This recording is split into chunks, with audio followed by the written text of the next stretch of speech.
Ako si May, college grad, at isa ng registered nurse dito sa Quezon. Hindi naging madali ang college life ko, literal. Dalawa na lang kami ni Kuya. Year 2014 nang mawalan kami ng magulang at dahil dalawa lang kaming magkapatid, siyang umako sa responsibilidad na pagtapusin ako ng kolehiyo. Ginawa ko ang lahat para hindi siya ma-disappoint si Kuya. Bahay-eskwela, bahay-eskwela, yan ang routine ko. Okay naman ang lahat hanggang dumating yung araw ng kalbaryo ko. Kalbaryo sa piling ni Kuya. Kalagitnaan ng semestre noon nang pagtangkaan akong gahasain ni Kuya. Tagumpay siya. Hindi yun natapos sa isang gabi lang. Naging 2, 3, hanggang sa hindi ko na mabilang. Walang ibang nakakaalam dahil tinakot niya ako na papatayin kung sasabihin ko sa iba. Tiniis ko ang pambababoy niya hanggang sa makatapos. Pagka-graduate ko ay humiwalay ako agad sa kanya. Pumayag naman si Kuya, although hindi niya gusto ang ideya. Ngayon nga ang una kong duty as registered nurse sa isang pribadong ospital. Excited ako para sa araw na to pero agad din na nanlumo nang makatanggap ng tawag mula kay Kuya. Sumakto pa na break ko ngayon at nakakagamit ako ng phone. Hello, May? Hindi ako sumagot. Nandito ako sa apartment mo. Anong oras ka uwi? Nanumbalik ang takot ko. Sa mga oras na ito ay gusto kong umiyak sa takot. Para hindi maapektuhan ang pagtatrabaho ko ay inisip ko na lang na baka bibisitahin lang niya ako. Sige Kuya. Babalik na ako sa duty. Saka ko pinatay ang tawag. Pag-uwi ko sa apartment ay naabutan ko si Kuya na nagluluto. Nagkamustahan kami. Sabi niyang, May, huwag kang mag-alala, hindi na mauulit yung dati. Ang dalaw niya ay nagtagal ng ilang pang-araw at ayaw na niyang umalis. May mga tao raw na naghahanap sa kanya at gusto siyang patayin. Nag-a-addict si Kuya, halata sa kanyang kilos at itsura. Araw ng linggo, umuwi ako galing duty, pagod na pagod. Hinanap ko si Kuya sa bahay, ngunit wala. Pagbukas ko ng aparador ay andoon siya. May mga saksak. Yun ang sabi ko sa mga pulis. Papatawarin ko na sana siya pero inulit na naman niya. Buti na lang nakahanap ko ng dahilan para palabasing may pumatay sa kanya.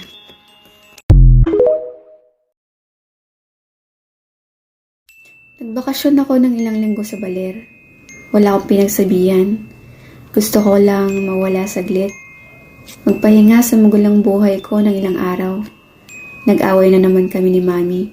Sobra akong na-stress dahil sa kanya. Habang nasa bakasyon ako ay text pa rin siya ng text. Sorry na anak, sana kainin mo ang iniwan ko mga prutas. Hindi ko siya rin-replyan. Nag-text na naman siya. Anak, sana kausapin mo na ako. Pinatay ko ang cellphone ko. Gusto ko ng katahimikan. Malayo sa drama kahit ilang araw lang. Pagbalik ko ng bahay ay hinanap ko sa labas ang prutas na iniwan ni Mami pero wala naman. Baka may kumuha na. Kakauwi ko lang pero may kumakatok na sa labas. Pagbukas ko ay si Mami. Anak, tinalhan kita ulit ng mga prutas. Nagdala din ulit ako ng lutong ulam. Nag-thank you lang ako. Pagkatapos ay sinabi ko sa kanya na gusto kong magpahinga. Sinundan ako ni Mami sa kwarto. Panay siya kwento ng mga alaala noong bata pa ako. Kung andito pa sana ang kambal mo, mas masaya tayo. Anak, no? Nagising ako sa antok dahil sa sinabi niyang iyon. Kambal? Anong kambal? Sinong kambal? May kambal ka, anak. Nasunog ang bahay natin noon. Nakalimutan mo na? Wala akong maalalang sunog ko, kambal ma. Akala ko ay ayaw mo lang pag-usapan, anak. Nasunog ang bahay natin nung 10 years old ka. Ikaw ang una kong binuhat palabas pero di ko na nabalikan ang kambal mo dahil sa sobrang laki na ng sunog. Sobra akong nagulat sa nalaman ko. Ma, gusto ko mapag-isa. Pwede bang umuwi ka na? Sige anak, pasensya ka na. Kukunin ko lang sa kusina ang mga baunan na dinala ko kahapon. Kahapon?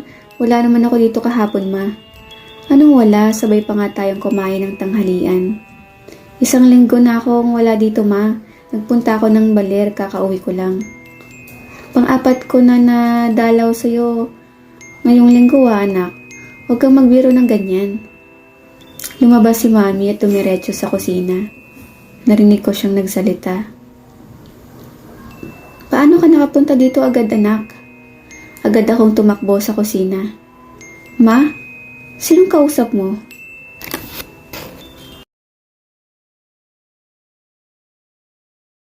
Sabi ko kay mami at daddy gusto kong maging isang director. High school pa lang ako, mahilig na ako sa films. Pero ang gusto nila ay maging abogado ako katulad nila pareho. Abogado din si kuya.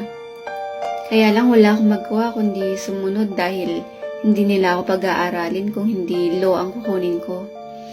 Unang sem pa lang may bagsak na ako.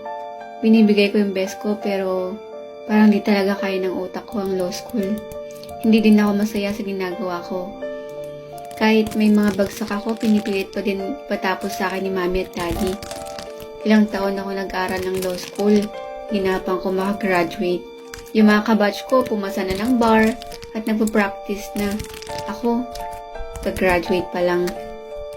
Natuto ako manigarilyo, mag-inom, at kinalaunan mag-drugs para pampawala ng stress.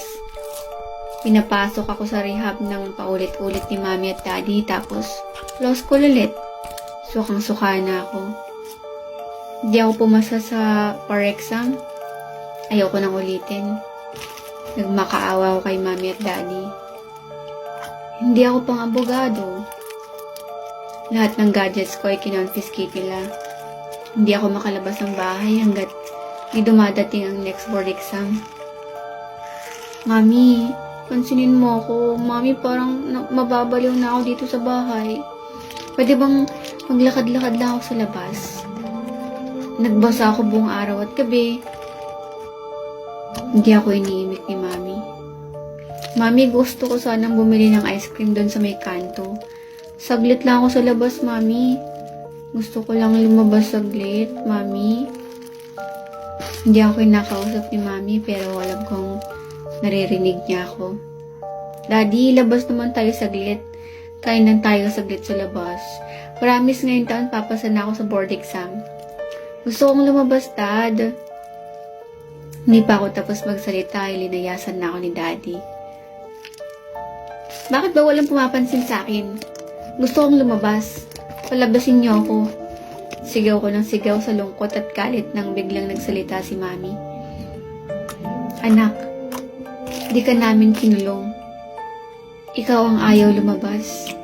Sabi mo mag-aaral ka buong taon para pumasa ka na sa board exam. Pasensya ka na, anak. Akala namin busy ka lang mag-aral sa kwarto mo. Labas ka na dyan. Pahinga ka na. Happy death anniversary, anak.